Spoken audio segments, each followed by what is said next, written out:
안녕하십니까. 12월 16일 토요일 MBC 뉴스입니다. 중국을 국빈 방문 중인 문재인 대통령이 중국 충칭에 있는 대한민국 임시정부의 마지막 청사를 찾았습니다. 문 대통령은 임시정부가 우리의 뿌리이자 정신이라면서 임시정부 수립이 곧 대한민국 건국이라고 강조했습니다. 첫 소식 김수진 기자가 전합니다. 중국 충칭의 대한민국 임시정부 마지막 청사.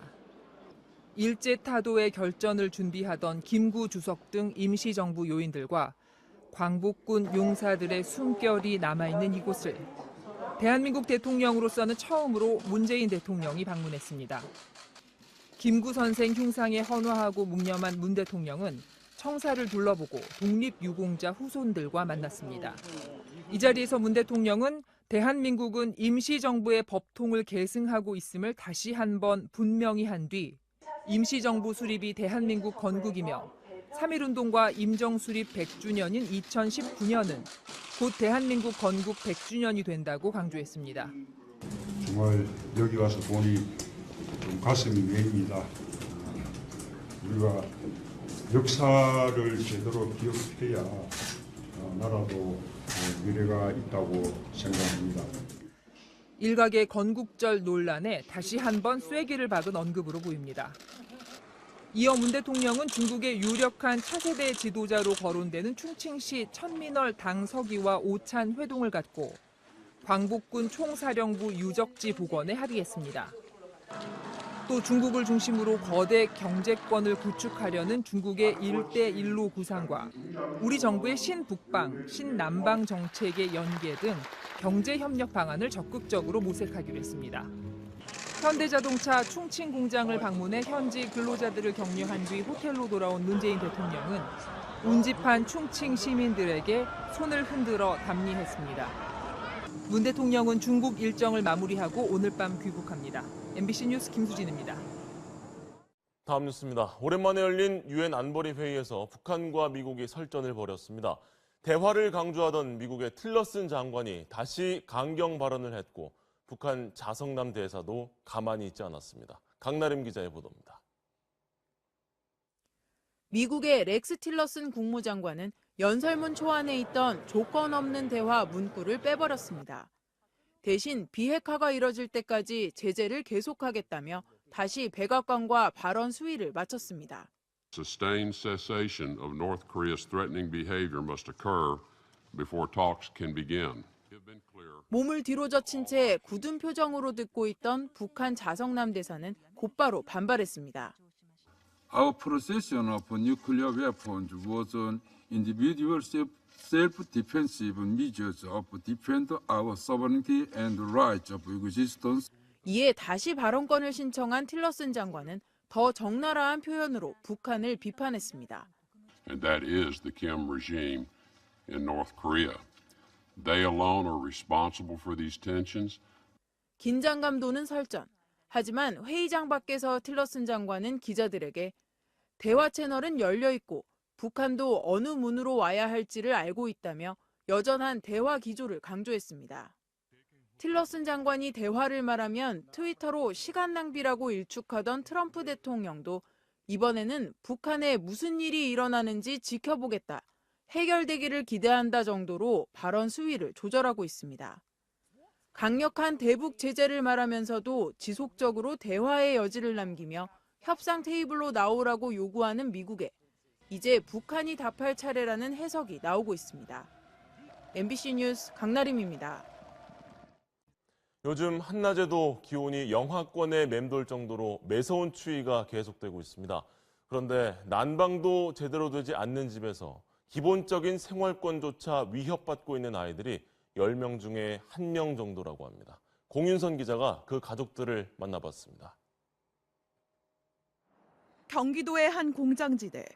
외진 공터에 덩그러니 세워진 비닐하우스 한 동이 17살 용민이가 할아버지 할머니와 함께 사는 집입니다. 말만 집이지 비닐하우스에 나무 구조물만 붙여놔 바깥 냉기가 고스란히 전해집니다. 불날까 무서워도 거실 석유 난로는 하루 종일 켜놔야 합니다. 근데 이것만 안 펴놓으면은 여기는 시베리아 벌판이야, 진짜로 여기는요. 눈을 못 띄잖아, 여기서. 지켜야 되니까는. 씻을 때마다 방안 연탄 난로에 물을 데웁니다. 난로에서 샌 연탄가스로 큰일 날 뻔한 적도 있습니다. 아침에 일어나가지고 할머니나 저랑 해가지고 나 정신을 못 차려가지고 병원에 갔었거든요. 나 진짜 죽는 줄 알았어요. 연탄가스 냄새 맡아도 좀 예민해요. 속수무책으로 먼지가 쌓이고 벌레들도 끊이질 않습니다. 이 집에서 지낸 지 14년째. 원래 집이란 그런 줄 알았습니다. 중학교 때까지 그러고 사는 줄 알았어요. 근데 아파트는 아파트구나 싶었고 우리 집은 비닐하우스구나 하고 했는데 난방이 되는지 안 되는지도 잘 모르고. 이런 비닐하우스나 컨테이너처럼 주택이 아닌 곳에서 살고 있는 전국의 아동은 8만 6천 명에 이릅니다. 한국 아동 100명 중 1명은 이런 열악한 환경 속에서 살고 있는 겁니다. 여기에 지하나 옥탑방 등 최저 주거 기준에 이르지 못하는 전국의 주거빈곤 아동을 모두 더하면 그 수는 94만 4천 명, 전체 아동의 10% 수준으로 늘어납니다.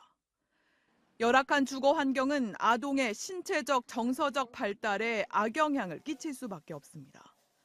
신체의 균형 발달이 어려워 키는 작고 몸무게는 많이 나가 비만도 지수가 높았고 정서적 측면에서도 우울, 불안, 공격적 성향이 많은 것으로 조사됐습니다. 자살 충동이 2배 넘게 높다는 결과도 있습니다. 하지만 현재 이런 아동들의 주거 개선을 위한 복지 정책은 따로 없습니다. 건강 측면, 인지 측면, 심리사회적인 측면이 잘 발달이 돼야만이 어떤 위험이 오더라도 건강한 성인으로 성장할 수가 있는데 이 어렸을 때 이 환경이 조성이 안 되면 나중에는 한국에서는 사회의 부담으로 남겨지기 때문에 미리 예방하자는 측면이죠. 다행히 국토부가 지난달 처음으로 주거지원 사업 대상에 주거 빈곤 아동을 포함시키겠다는 계획을 발표했지만 실효성이 있을지엔 의문이 남습니다. 매입 임대나 전세 임대 주택조차 애초에 공급하겠다고 했던 그 공급 물량만큼 공급이 안 되고 있는 상태예요.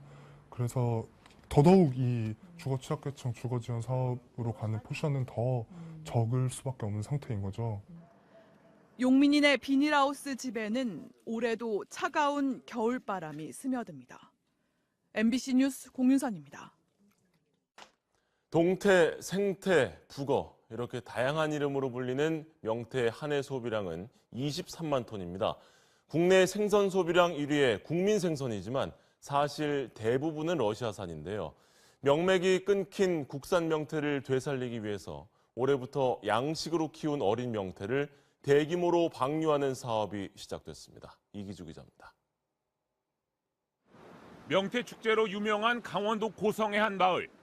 덕장에 명태들이 널려 있지만 국산은 한 마리도 없고 모두 러시아산입니다. 지나친 남획과 수온 상승 등의 환경 변화로 2000년 이후 어획량이 급감하면서 덕장 대부분이 문을 닫았습니다. 남아있는 덕장은 러시아산을 수입해 말리는 일만 합니다. 근데 지금은 아주 이 씨가 말라서 이제 없어. 그래서 러시아에서 가지고 나오는데. 바닷속에 설치된 거대한 호수에서 어린 명태들이 쏟아져 나옵니다. 인공 양식으로 10달 동안 키운 치어들로 몸집이 15cm까지 커졌습니다. 올 들어 이 새끼 명태 30여만 마리를 동해 바다로 보냈습니다. 방류한 명태 생존율은 약 50%인데 수산자원센터는 유전적으로 건강한 명태가 태어날 수 있도록 양식 명태뿐만 아니라 자연산 명태를 수조에 함께 넣어 수정을 유도했습니다. 성장이라든가 아니면 질병이라든가 이런 여러 가지 여건에서 열악할 수가 있는데요. 그런 열성화 우려를 어느 정도 예방할 수 있는. 명태는 회유 본능을 갖고 있습니다. 이번에 방류한 명태는 먼 바다를 누비고 2, 3년 뒤 동해 바다로 돌아옵니다. MBC 뉴스 이기주입니다. 문 대통령의 이번 중국 방문 성과 중 가장 큰 것은 그동안 사드 문제로 동결되다시피 했던 양국 간 경제 문화 교류를 복원할 계기를 마련했다는 데 있습니다. 이어서 이재훈 기자입니다. 문재인 대통령과 면담에서 리커창 중국 총리는 앞으로 두 나라 간 경제 무역 부처 간 채널은 물론 중단됐던 협력 사업도 재가동될 것이라고 말했습니다. 사드 배치 발표 이후 지속돼 온 보복성 조치 철회를 공식화한 언급입니다. 我们也都希望呢，中韩关系平稳、健康的向前发展。 시진핑 주석도 사드 문제와 관련해 중한 관계는 얼마 전 모두가 다 아는 이유로 풍파를 겪었다는 우회적 표현으로 발언의 수위를 대폭 낮췄습니다. 문 대통령과 시진핑 주석이 남북관계 개선이 한반도 문제 해결에 도움이 될 것이라고 합의한 점은 양국 정상이 대화 복귀 등 북한의 태도 변화를 함께 촉구한 걸로 해석됩니다. 문 대통령은 방중 기간 내내 한중 양국의 오랜 문화적, 역사적 유대를 강조하는 것으로 조속한 양국 관계 복원의 필요성에 깊은 의미를 부여했습니다. 중국은 단지 중국이 아니라 주변국들과 어울려 있을 때 그 존재가 빛나는 국가입니다. 순방 기간 문 대통령과 중국 고위 당국자와의 오찬 또는 만찬이 2차례밖에 잡히지 않은 점, 왕이 외교부장이 문 대통령의 팔을 툭 치는 듯한 행동이 벌어진 것 등과 관련해 의전 결례 논란도 이어졌습니다. 정상회담의 일정과 동선 하나하나가 오랜 조율의 산물임을 감안하면 이번 논란은 초강대국으로 부상하고 있는 중국을 상대로 한 한국 외교의 과제로 남을 전망입니다. MBC 뉴스 이재훈입니다. 삶이 힘든 순간엔 노래 한 소절이 큰 힘을 주기도 하는데요. 희망이 필요한 곳이라면 어디든 찾아가 노래로 위로해주던 세월호 4.16 가족합창단이 첫 단독 콘서트를 열었습니다. 그 현장에 임소정 기자가 다녀왔습니다. 언제 어디서 불러도 정말 가슴 깊이 울림이 되는 노래가 있습니다. 어느 별이 되었을까를 불러드리겠습니다.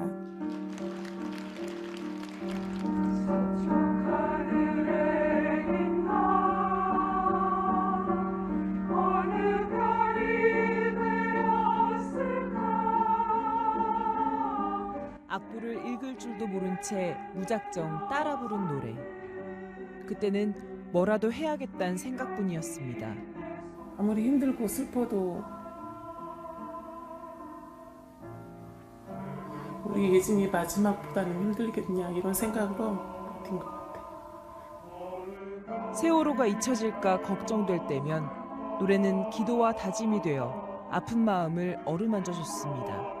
울면서 노래도 못하고 이런 경우 굉장히 많거든요. 제가 직접 대고 말 못하는 거 이런 거를 할 수 있겠더라고요. 세월호 1주기를 맞아 8명의 가족들로만 시작했던 작은 노래 모임. 거의 대부분의 가족들도 이해를 못했어요. 무슨 노래냐. 이 와중에 노래할 마음이 생기냐. 함께 하자며 끊임없이 손을 내밀다 보니 지금은 유가족과 생존자 가족뿐 아니라 일반 시민들까지 참여하는 45명의 합창단이 됐습니다. 창현 어머니께서 그 얘기를 넌지시 꺼내셨을 때 그냥 몇 초도 안 걸렸던 것 같아요. 하겠다고, 같이 하겠다고. 광화문 촛불 집회부터 삼성 반도체 백혈병 피해자들까지 용기와 위로가 필요한 곳이면 어디든 달려가 힘을 보탰습니다. 수백 번을 불렀을 노랫말처럼 아픔을 함께하고 기쁨을 나누며 한 걸음씩 걸어온 길. 더 이상 아픔이 생기지 않기를 단원들은 한 목소리로 노래했습니다.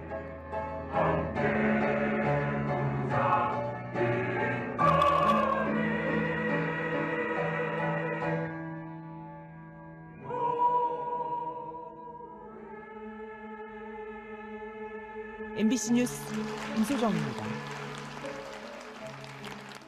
북한 김정일 전 위원장의 사망 6주기를 하루 앞두고 북중 접경 지역에서는 긴장감 속에 추모 분위기가 고조되고 있습니다. 추모객이 몰리면서 중국에서 평양으로 가는 기차표는 매진됐습니다. 단둥에서 김필국 특파원이 전해왔습니다. 오늘 아침 중국 단둥시. 애도용 꽃을 포장한 스티로폼 박스와 짐꾸러미를 든 사람들이 북한으로 가는 기차를 타기 위해 몰려듭니다. 김정일 전 위원장의 6주기를 맞아 평양으로 들어가는 추모객들입니다. 북한 기차 몇 시예요? 10시. 추모지 때문에. 추모객이 몰리면서 베이징을 출발해 단둥을 거쳐 평양으로 가는 기차편은 최근 일주일 내내 매진됐습니다. 이른바 정주년, 꺾어지는 해였던 지난해 5주기에 비해 방북 규모가 줄어들 거라던 관측과 달리 북한 일꾼과 중국 기업인들이 대거 평양으로 향한 데다 중조 의교 보수 공사가 계속되면서 엿새째 차량 통행이 차단돼 기차로 몰렸기 때문으로 보입니다. 북중 관계가 사상 최악으로 치닫고 있는 가운데 단둥 등 북중 접경 지역에선 추모 분위기가 고조되고 있습니다. 북한으로 들어가지 못한 사람들은 단위별로 다양한 추모 행사를 준비하고 북한 식당들도 내일은 아예 영업을 중단하거나 공연을 하지 않기로 했습니다. 12월 17일은 장관님 수고날이에요. 그래서 베이징과 선양 등지의 북한 공관에서도 자체적인 애도 행사를 계획하고 있는 것으로 알려졌습니다. 북한은 내일 김정일 위원장 사망 6주기를 화성 15형 발사로 핵무력 완성을 실현했다는 자축성 행사로 치르며 선전에 나설 것으로 전망됩니다. 단둥에서 MBC 뉴스 김필국입니다. 올 들어 지난달까지 서울 강남 4구의 아파트값 상승률은 4.8%로 전국 평균 상승률 1%에 비해 5배 가까이 높았다고 한국은행이 밝혔습니다. 서울 아파트값의 상승률은 3.8%, 경기도를 포함한 수도권은 2.4%를 기록한 반면 수도권 이외 지역은 평균 0.3% 하락해 지역 간의 큰 차이를 보였습니다. 세계 최대 영화 제작사 월트 디즈니가 21세기 폭스사의 영화와 TV 부문을 우리 돈 57조 원에 인수하기로 합의했습니다. 이번 계약 성사로 디즈니사는 강력한 콘텐츠 왕국을 넘어 모바일 시장까지 입지를 더 확장해 나갈 것으로 보입니다. 박진준 기자입니다. 지구를 지키는 슈퍼 영웅 어벤져스. 초능력을 지닌 인류의 돌연변이 엑스맨. 월트 디즈니의 마블 군단과 폭스사의 엑스맨이 이제 한 식구가 됩니다. 디즈니가 21세기 폭스사의 엔터테인먼트 부분을 인수하기로 하면서 엑스맨, 데드풀, 아바타까지 소유하게 된 겁니다. Well, we're making it because this gives us the ability to marry the great content of Fox with the great content of Disney. 디즈니는 2006년 토이 스토리를 만든 픽사 스튜디오, 2009년엔 스파이더맨, 헐크 등을 가진 마블 엔터테인먼트, 2012년엔 스타워즈의 루카스 필름에 이어 이번에 폭스까지 끌어안음으로써 콘텐츠 왕국을 구축하게 됐습니다. 특히 폭스사의 온라인 동영상 플랫폼 업체를 인수해 모바일 사업까지 확대할 계획입니다. 디즈니의 확장은 국내 영화 시장에도 영향을 미칠 것으로 보입니다. 5천억 원 이상 제작비가 투자된 어벤져스 인피니티 워를 비롯해 캐릭터 영화들의 장악력이 더 커질 것이란 전망입니다. 한국 영화의 경우 제작 규모나 마케팅에서 상대적으로 불리할 수밖에 없다는 겁니다. 꼭 극장에 가서 봐야 될 영화와 굳이 극장에 가서 보지 않아도 될 영화를 구분해서 보는 추세예요. 그럴수록 콘텐츠는 양분화되겠죠. 폭스를 손에 넣은 디즈니. 미디어 공룡의 탄생으로 전 세계 미디어 업계의 판도 변화에 관심이 모아지고 있습니다. MBC 뉴스 박진준입니다. 경찰이 쏜 물대포에 맞아 숨진 고 백남기 농민의 명예 졸업식이 오늘 모교인 중앙대학교에서 열렸습니다. 민주화 운동을 하다 3차례나 학교에서 쫓겨났던 백남기 농민은 고인이 되고 나서야 졸업생이 됐습니다. 이지수 기자입니다. 중앙대학교 명예졸업 증서를 수여함. 졸업장을 받는데 꼭 49년이 걸렸습니다. 고 백남기 씨가 대학을 입학한 것은 1968년. 공안 통제를 강화하던 박정희 정권이 삼선 개헌을 강행하던 시기였습니다. 군인들이 학교에 상주하는 위수령 사태에 반발하다가 1971년 1차 제적됐고 복학 후 유신철폐 시위를 주도하다 다시 학교에서 쫓겨났습니다. 1980년 서울의 봄을 맞아 캠퍼스로 돌아온 것도 잠시. 계엄령을 선포한 전두환 정권에 체포돼 결국 퇴학 처분을 받았습니다. 이후 고향에 돌아간 백 씨는 우리밀 살리기 운동 등 농촌 살리기 운동을 하며 농민으로 살았습니다. 농민운동의 본질은 삶의 가장 바닥으로 가는 거 아니에요. 그러니까 운동을 고급스럽게 하지 않고 자기 고향에서 민주주의가 위기에 놓일 때마다 분연히 일어섰던 고 백남기 씨. 2015년 민중 총궐기 시위에 나섰다 경찰이 쏜 물대포에 맞고 쓰러진 지 317일째에 숨졌습니다. 오늘 목요일 졸업장을 드디어 받게 돼서 아마 아버지께서는 하늘에서 기뻐하고 계시지 않을까 이렇게. 중앙대 동문회는 백 씨의 명예 회복과 진상규명을 위한 활동을 이어가기로 했습니다. MBC 뉴스 이지수입니다.